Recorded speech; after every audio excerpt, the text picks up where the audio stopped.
Hello नमस्कार दोस्तों, welcome back to my YouTube channel. आप सभी का स्वागत है। तो दोस्तों, सीबीएसई जेबीटी कमीशन के लिए अब आप लोगों के पास जो है वो थोड़ा ही टाइम बचा हुआ है और हमारी जो है 1 से 2 क्लासेस जो है वो और हम करेंगे। एक आपकी ये क्लास रहेगी और उसके बाद एक और क्लास रहेगी। छोटे छोटे 2 क्लासेस हम यहाँ पे देखेंगे क्योंकि आप लोगों को बहुत कुछ जो है अभी पढ़ने के लिए है, बाकी सब्जेक्ट्स भी बहुत कुछ है। तो हम जो है इसको जो है वो 2 पार्ट्स में छोटे छोटे क्लासेस में कवर करेंगे। जितने भी यहाँ से इम्पॉर्टेंट इन्फॉर्मेशंस बन सकती है वो मैं यहाँ पे जो बचे हुए क्वेश्चंस हैं उनमें से आप लोगों को दूंगी। 50 क्वेश्चंस जो है हमने पिछले क्लास में जो है वो डिस्कस कर लिए थे और स्क्रीन पे आप यहाँ पर देख ही पा रहे हो ओहम्स लॉ, इलेक्ट्रिक पावर और रेजिस्टेंस इन सीरीज। यहाँ पे इन चीज़ों को जो है वो पेपर में पूछा जा सकता है। इंपॉर्टेंट कॉन्सेप्ट है, इंपॉर्टेंट पॉइंट्स है।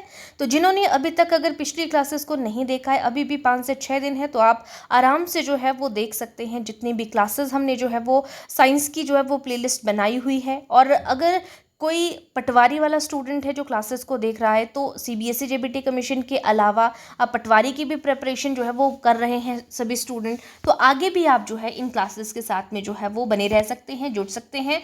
और किसी को कोई भी डाउट है अगर किसी भी क्लास में मॉडर्न हिस्ट्री की, साइकोलॉजी की और साथ ही ये जो हमारी चली हुई है साइंस की, तो आप जो है वो कमेंट सेक्शन पे कमेंट करके जो है अपने डाउट्स को क्लियर कर सकते हैं। ठीक है, तो चलिए स्टार्ट करेंगे हम आज के क्लास को। इसके अलावा अगर किसी ने चैनल को सब्सक्राइब नहीं किया है तो सबसे पहले चैनल को सब्सक्राइब कर दीजिएगा, बेल आइकन को प्रेस कर दीजिएगा और नोटिफिकेशन ऑन हो जाएंगी जैसे ही क्लास अपलोड होती है। डेली 7 से 8 बजे के बीच में जो है आपको क्लास अपलोड हो जाती है, तो आप देख सकते हैं। ठीक है, तो चलिए स्टार्ट करेंगे हम आज के क्लास को। सबसे पहले हम जो है वो बात करेंगे ओहम्स लॉ की। ओहम नियम जैसे हम हिंदी में कहेंगे, तो ओहम का नियम क्या है ये आपको पता होना चाहिए। इलेक्ट्रिक पावर का फॉर्मूला, रेजिस्टेंस इन सीरीज पता होना चाहिए, रेजिस्टेंस इन पैरेलल पता होना चाहिए। ये 4 क्वेश्चन जो है वो बहुत ही ज़्यादा इंपॉर्टेंट है। तो सबसे पहले हम बात कर रहे हैं ओहम्स लॉ की। तो ओहम्स लॉ का फॉर्मूला है V is equal to I R. इसमें जो V है ये है हमारे पास यहाँ पर V, ये वोल्टेज को शो कर रहा है। यहाँ पे I जो है वो करंट को शो कर रहा है और R रेजिस्टेंस को शो करता है। यहीं पर अगर आपको जो है क्वेश्चन में मान लो बोला गया है कि आपको वोल्टेज निकालनी है, आपके पास करंट आप लोगों को दिया हुआ है यानी कि I दिया हुआ है, R रेजिस्टेंस दिया हुआ है, तो आप जो है वो V निकाल सकते हो। वहीं पर अगर आप लोगों को जो करंट निकालने के लिए बोला हो तो आप जो है वो V अपॉन R से निकालेंगे। और वहीं पर अगर R आपको रेजिस्टेंस निकालने के लिए बोला है तो आप जो है वो V अपॉन I करेंगे और आपकी तीनों चीज़ें जो है यहाँ पे अलग अलग तरीके से जो चीज़ निकालने को बोली है, 2 चीज़ों की वैल्यू होगी, एक चीज़ की नहीं होगी, वो वैल्यू पुट करेंगे और आपका आंसर यहाँ पे निकल जाएगा। ये है ओहम्स लॉ का। ठीक है, अब हमारे पास दूसरा है इलेक्ट्रिक पावर। तो इलेक्ट्रिक पावर का फॉर्मूला है P is equal to VI। इसमें जो P है वो है हमारे पास पावर, V से वोल्टेज और I से करंट। ठीक है, तो ये है इलेक्ट्रिक पावर को जो है वो निकालने का तरीका।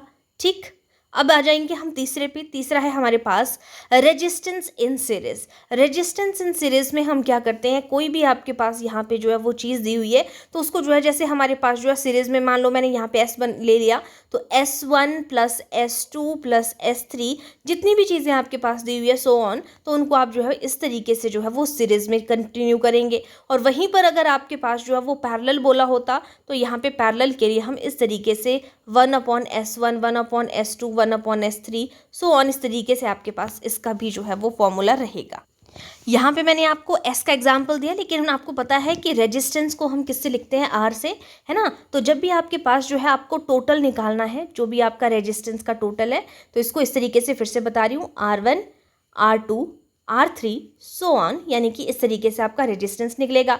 वहीं पर अगर पैरेलल की बात होती तो पैरेलल के लिए 1/R1 और 1/R2, रेजिस्टेंस के लिए 1/R3 सो ऑन Rn तक। ठीक है, इस तरीके से हम जो है वो टोटल निकालते हैं। और वहीं पर अगर इसका टोटल निकालना हो पैरेलल के लिए, टोटल सीरीज के लिए नहीं, अगर पैरेलल के लिए टोटल निकालना है तो हम इसको इस तरीके से भी बोल सकते हैं, R1 multiply by R2 divided by R1 plus R2। ये जो है हमारे पास फॉर्मूला हो जाए। आई होप यहाँ तक की चीज़ें आप लोगों को अच्छे से क्लियर हो गई होंगी। अब आ जाते हैं हम अपने क्वेश्चंस के ऊपर।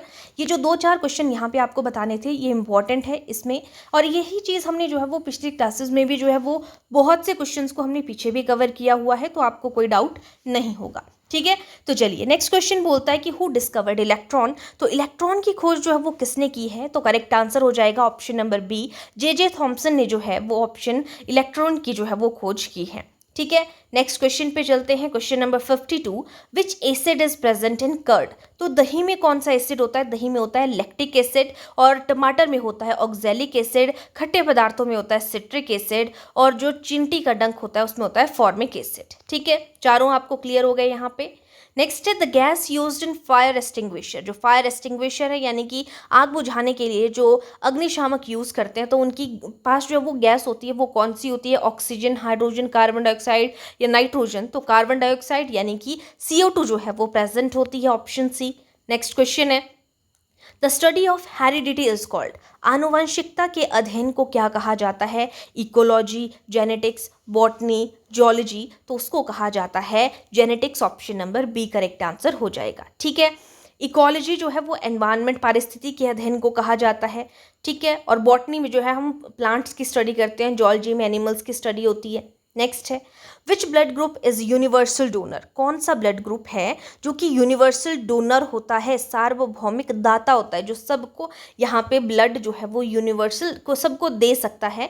तो वो है आपका ऑप्शन नंबर डी यानी कि ओ, और जो ले सकता है सर्वग्राही जो है वो आपका ए भी हो जाएगा। ठीक है।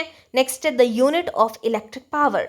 विद्युत शक्ति की इकाई क्या है, तो विद्युत शक्ति की पावर की इकाई एम्पियर, वॉट, वोल्ट, ओहम। तो करेक्ट आंसर हो जाएगा आपका वॉट जो है विद्युत शक्ति का मात्रक है। ठीक है। नेक्स्ट क्वेश्चन पे चलेंगे।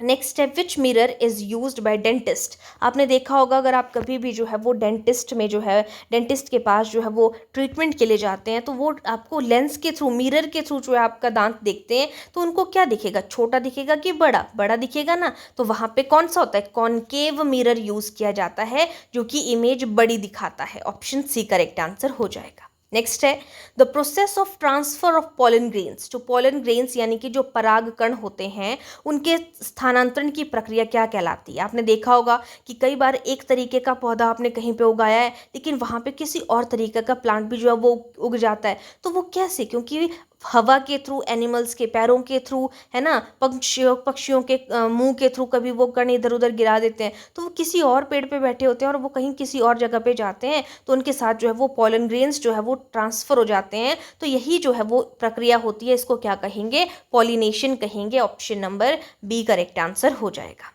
ठीक है। नेक्स्ट क्वेश्चन है which vitamin helps in blood clotting. तो रक्त का थक्का जमाने में कौन सी विटामिन जो है वो हेल्प करती है, तो option number D correct answer होगा, विटामिन के जो है वो रक्त का थक्का जमाने में हेल्प करती है।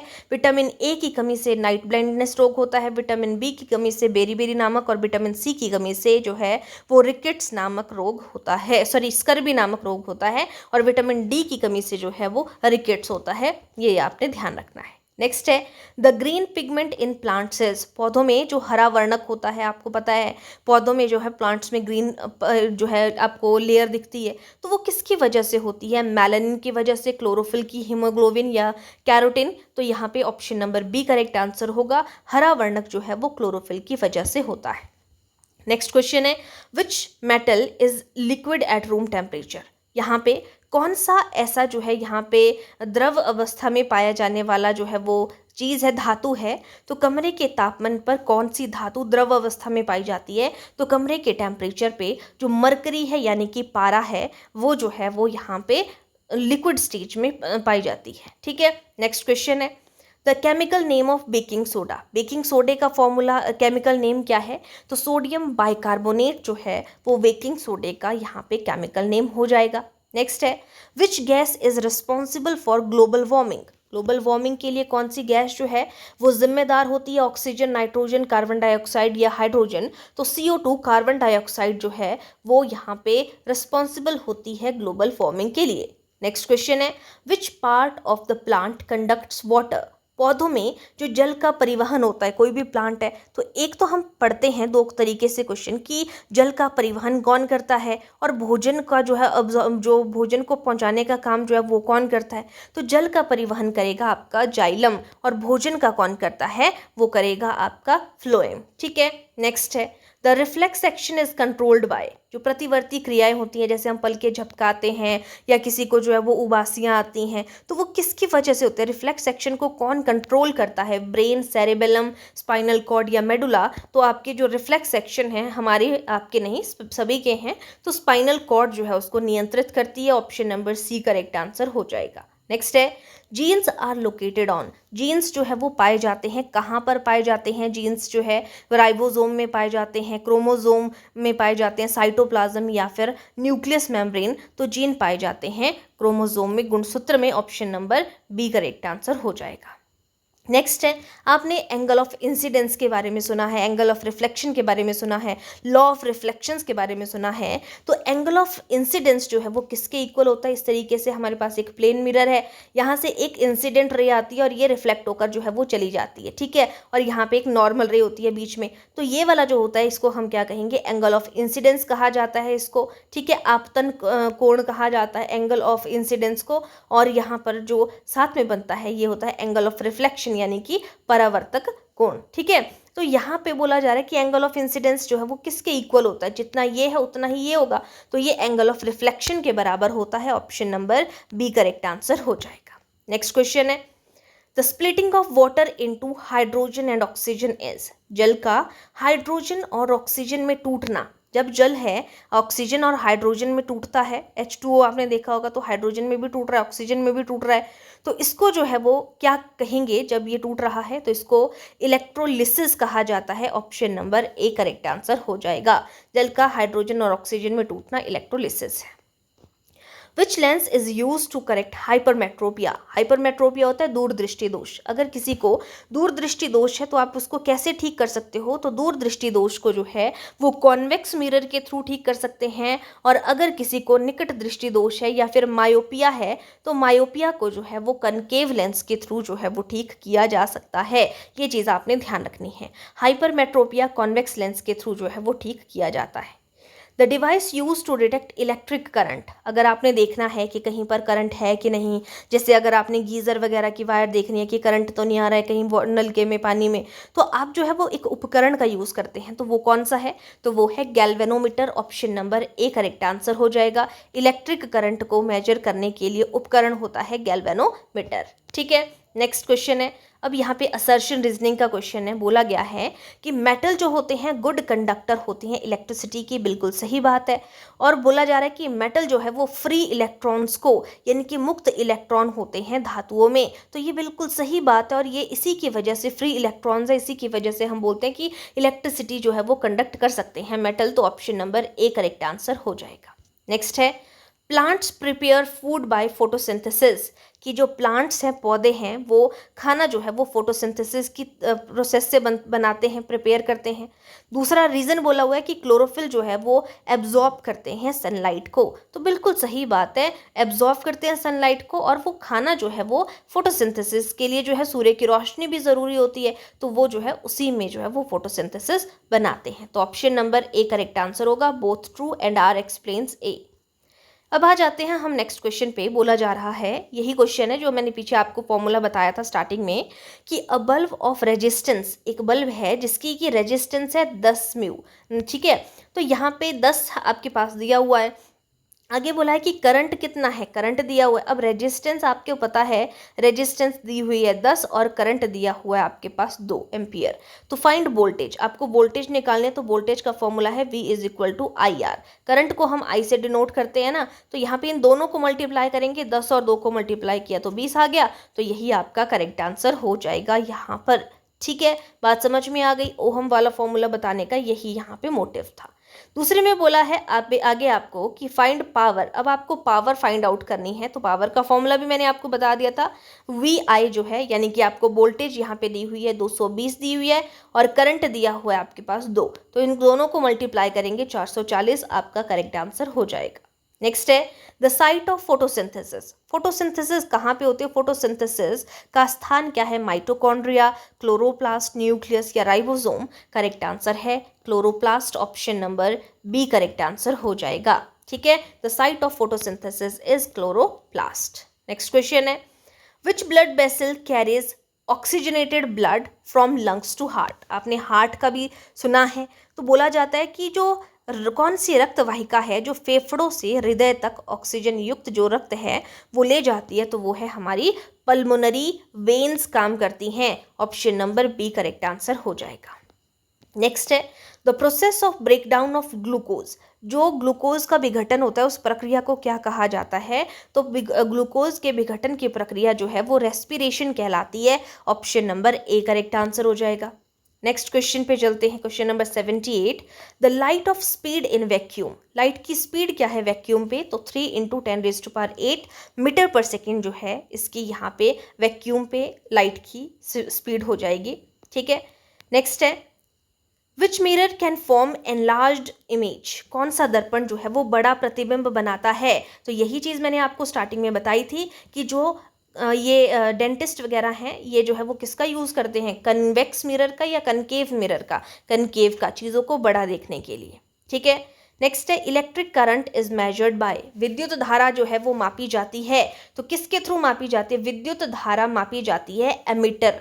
ठीक है, विद्युत धारा मापी जाती है एमीटर से। एमीटर में जो इंस्ट्रूमेंट अगर बोला जाए यहाँ पे इलेक्ट्रिक करंट के लिए तो हमने पीछे ही पढ़ा, उसको क्या कहेंगे? गैल्वेनोमीटर। ठीक है, विद्युत धारा मापी जाती है एमीटर में। वैसे which metal is extracted from bauxite ore. जो बॉक्साइट ओर होती है, बॉक्साइट के अयस्क होते हैं, वो कौन सी धातु से प्राप्त किए जाते हैं? तो वो जो है वो एल्यूमिनियम से प्राप्त किए जाते हैं।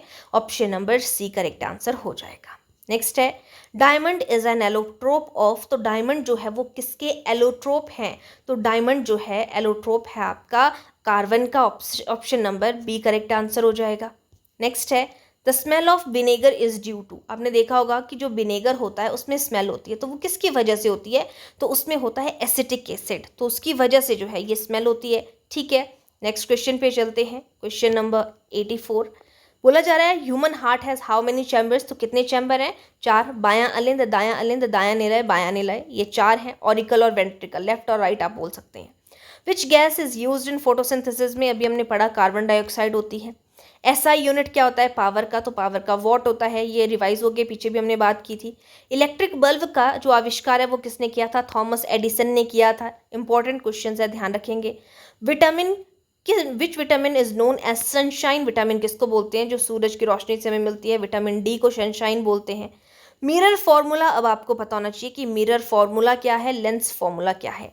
तो ध्यान रखिएगा, जब भी हम मिरर फॉर्मूला की बात करते हैं तो मिरर फॉर्मूला होता है आपके पास 1/f is equal to 1/v plus 1/u। ठीक है, मिरर फॉर्मूला। और लेंस फॉर्मूला अगर बात की जाए तो लेंस फॉर्मूला होता है 1/v माइनस 1/u।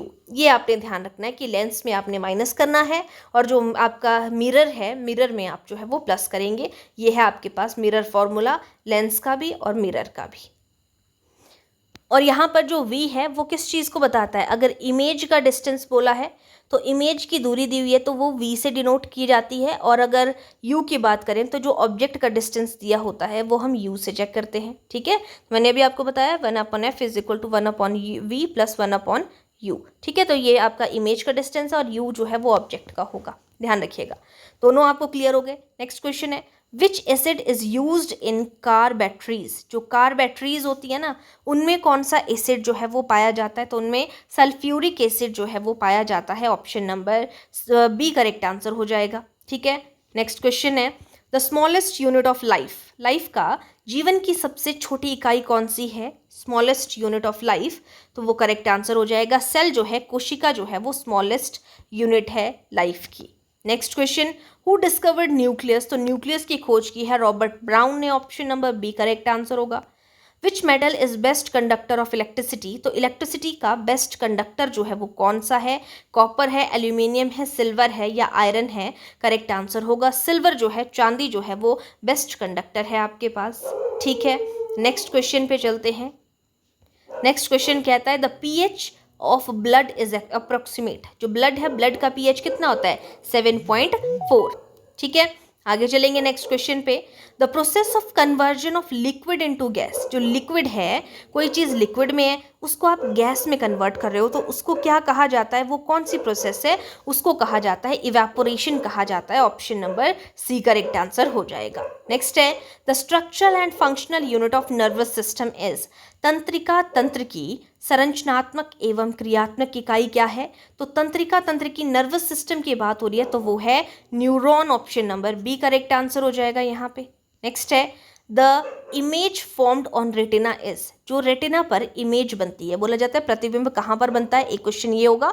तो रेटिना पर इमेज बनती है तो वो कैसी इमेज बनती है, वो बनती है रियल एंड इन्वर्टेड इमेज जो है वो बनती है। Option number B correct answer हो जाएगा। ठीक है, नेक्स्ट क्वेश्चन है which gas is filled in electric bulb, तो इलेक्ट्रिक बल्ब होता है उसमें कौन सी गैस फिल होती है, तो उसमें होती है ऑक्सीजन, नाइट्रोजन, आर्गन, हाइड्रोजन, तो उसमें आर्गन गैस होती है। Option number C correct answer हो जाएगा।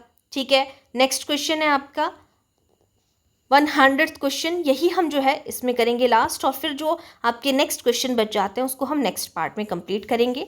The study of environment, environment यानी कि पर्यावरण, पर्यावरण के अध्ययन को मैंने आपको सबसे पहले ही बताया था शुरू में, उसको क्या कहा जाता है, इकोलॉजी कहा जाता है। Option number C correct answer हो जाएगा। ठीक है, स्टडी ऑफ एनवायरनमेंट को इकोलॉजी कहा जाता है, पारिस्थितिकी के अध्ययन को या फिर पर्यावरण के अध्ययन को इकोलॉजी कहेंगे। ठीक है, आनुवंशिकता के अध्ययन को जेनेटिक्स कहा जाता है, प्लांट की स्टडी को जो है बॉटनी कहा जाता है, एनिमल की स्टडी को जूलॉजी कहा जाता है। तो यही आज की क्लास में हमने नेक्स्ट 50 क्वेश्चंस किए, उसके अलावा भी मैंने आपको जो है वो बीच बीच में कॉन्सेप्ट्स बताए। आई होप आप लोगों को सारी चीज़ें अच्छे से समझ में आ गई होंगी। अगर फिर भी किसी को किसी भी चीज़ में डाउट है तो आप कमेंट सेक्शन पे मुझसे पूछ सकते हैं।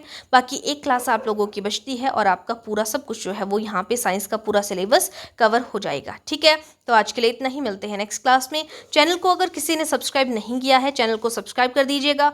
जो फर्स्ट टाइम पर चैनल पर विजिट कर रहे हैं, प्लेलिस्ट आपकी साइंस की बनी हुई है। जिन्होंने जो है वो जो भी HPRC के आने वाले अपकमिंग एग्जाम है, कोई भी एग्जाम देना है तो उसके लिए जो साइंस है वो यहीं से, इन्हीं क्वेश्चंस में से ही आपको देखने को मिलेगी। तो आप प्लेलिस्ट जो है वो देख सकते हैं। इसमें हमने 60 से ऊपर क्लासेस जो है वो कवर की हैं, छोटे छोटे पार्ट्स में डिस्कस की है, तो आप आराम से उनको देख सकते हैं। आज के लिए इतना ही, मिलते हैं नेक्स्ट क्लास में। Thank you.